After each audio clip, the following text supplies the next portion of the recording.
200 কোটি রুপি আর্থিক জালিয়াতির মামলায় বর্তমানে দিল্লির মন্ডোলি জেলে বন্দী আছেন বলিউড অভিনেত্রী জ্যাকুলিন ফার্নান্দেজের কথিত প্রেমিক সুকেশ চন্দ্রশেখর। সেখান থেকেই অভিনেত্রীকে চিঠি লিখে বেশ কয়েকবার হয়েছেন সংবাদের শিরোনাম। এবার যুক্তরাষ্ট্রের সদ্য বিজয়ী প্রেসিডেন্ট ডোনাল্ড ট্রাম্পকে চিঠি লিখলেন সুকেশ। চিঠিতে ট্রাম্পকে বড় ভাই সম্বোধন করে শুধু অভিনন্দন জানাননি, সঙ্গে জ্যাকুলিনের জন্য হলিউডে 1,000 কোটি রুপি বিনিয়োগের পরিকল্পনাও জানান তিনি।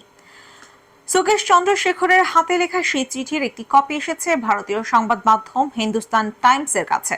সেখানে যুক্তরাষ্ট্রের 60তম প্রেসিডেন্ট নির্বাচনে কামালা হ্যারিসের বিপক্ষে জয়ের জন্য ট্রাম্পকে অভিনন্দন জানিয়েছেন সুকেশ। ট্রাম্পের সঙ্গে 10 বছর আগের সাক্ষাতের স্মৃতিও সামনে আনেন তিনি। চিঠিতে সুকেশ লিখেছেন, মনে আছে 1 দশক আগে শেষ সাক্ষাতের সময় আপনি আমাকে একটি উপদেশ দিয়েছিলেন, পৃথিবী যেভাবে আছে সেভাবে গ্রহণ করুন বা এটিকে আপনার মতো দেখুন। সেই কথাগুলো আজও আমার কানে বাজছে। সবসময় আমাকে অনুপ্রাণিত করার জন্য আপনাকে অনেক ভালোবাসি ভাই। জ্যাকুলিনের জন্য হলিউডে বড় অঙ্কের বিনিয়োগের পরিকল্পনা করছেন সুকেশ।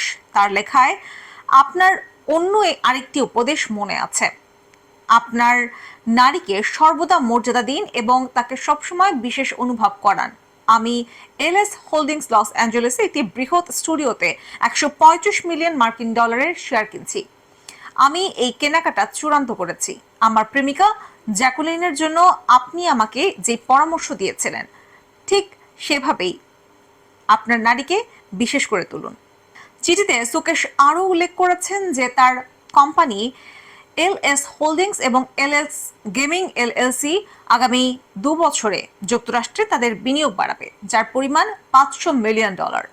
উল্লেখ্য, আর্থিক জালিয়াতির অভিযোগে 2015 সালে গ্রেপ্তার হন সুকেশ চন্দ্রশেখর। তখন থেকে তিনি মন্ডোলি জেলে বন্দী আছেন।